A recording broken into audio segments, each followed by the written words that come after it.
That's right. It's time for the jingle and the news, baby. All right. I'm going to get started right away. I'm going to dive right on in. I'm telling you now. So get ready. All right, here we go. This RPGS HOW, a leading provider of luxury wigs in partnership with sister company My First Wig, is giving back to the community with a donation of vital PPE materials to various hospitals in New York City and other areas currently battling the C virus. RPG Show has coordinated with the donation of nearly 7,000 masks to the medical community in New York City, and includes 1,000 of the hard to procure N95 masks and some 5,500 regular medical masks and protective eyewear. Hospitals set to receive these materials include the NYU Langone Medical Center, Mount Sinai, and the Dana-Farber Cancer Institute in Boston. Both brands have also privately donated hundreds of masks and supplies to individuals at smaller private centers in need of supplies to help protect their staff. We are very fortunate that we are able to support in this way. It's important that others see that companies from across all different sectors can come together to help the health professionals on the front line. We knew we could get help.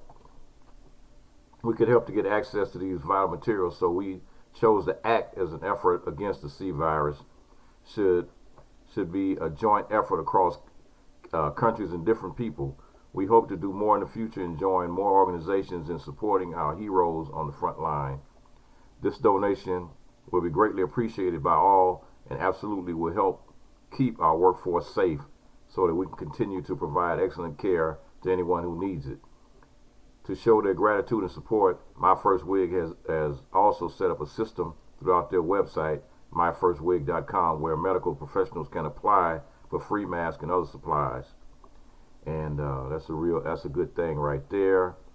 And it's a real good thing. You know, people trying to do what they can. And this is a RPG show and My First Wig. Those are two black-owned businesses doing their thing to try to help fight this coronavirus. And so you don't have to depend on the DC dunce. You got other people that are willing to step in and do what they got to do to get this thing done.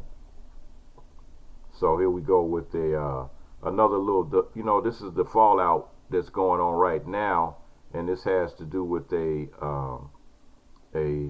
black-owned funeral home in Albany, Georgia, is shocked to learn that unknowingly hosted two funerals that reportedly infected 20 people with coronavirus, including the pastor who delivered one of the eulogies.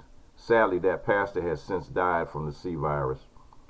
Health officials say that the outbreak began shortly after the funeral for 64-year-old retired janitor and another unnamed man. Both funerals were attended by their relatives and friends, and at least one person who attended was infected, causing others to also become infected.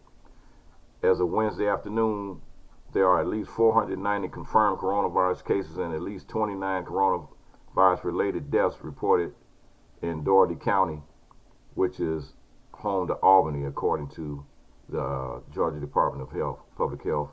It took one person, whoever it was, and there was no intent. It shows that the virus can spread quickly. The Georgia Department of Health confirmed that the virus spread among individuals who attended a number of events in Albany. The department added, however, that is not yet 100% clear where or with whom it all started. Mitchell's 75-year-old partner, Emily Murray, was one of those infected with the coronavirus. She was hospitalized for fever and high blood pressure a few days after Mitchell's funeral.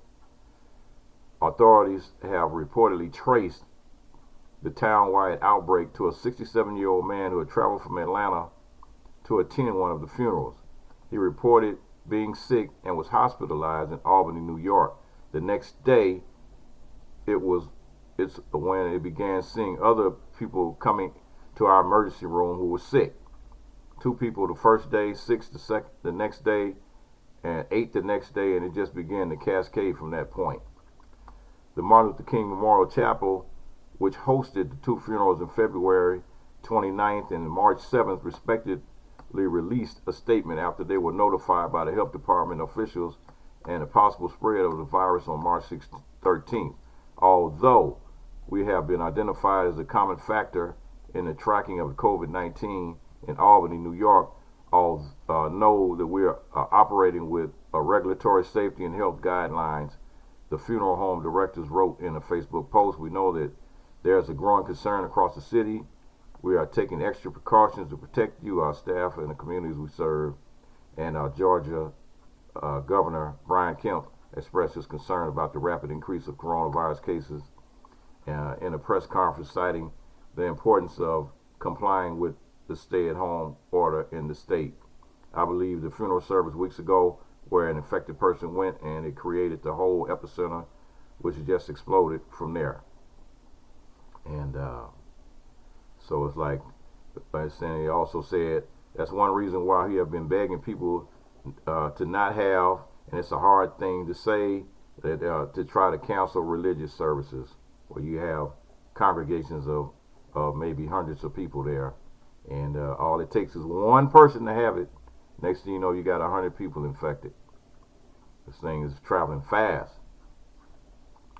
And they have a senator that made a statement that the historical black colleges and universities podcast that a new bill will provide a critical $1 billion in emergency funds to the HBCUs. Dallas, Texas. U.S. Senator Doug Jones said a $1.05 billion in emergency funding to HBCUs is critically needed to help these schools and the communities in which they're located, according to an exclusively interview by Tom Joyner, founder of the Host News, produced on the Prototron Network. Jones, Senator Cory Booker, the United Negro College Fund, and the Thurgood Marshall College Fund jointly worked together to lobby to get the funds included in the Coronavirus Aid, Relief, and Economic Securities Act, passed last week, which also will help tribal colleges and universities and minority-serving institutions. Jones said that he hopes the funds will be made available within the next few weeks, primarily for capital projects to help these schools continue to make improvements on these campuses. The goal is getting the money to these schools that need it. Jones said HBCUs are going to get hit harder than the bigger schools who can tap into their endowments, and these funds would be a way to help communities they serve. Jones also sponsored the Future Act passed last year, which simplifies the FAFSA form and provides funding for the free application of federal student aid or better loan student aid program. Every year, HBCUs received $255 million, but this allocation was subject to review every year. Jones said the act permanently guarantees the funding for this aid. Jones said the bill simplifies the form, eliminating about 22 questions to make it more accessible to more families. In Alabama alone, Jones said that only half of the high school seniors completed forms, leaving some unused $57 million.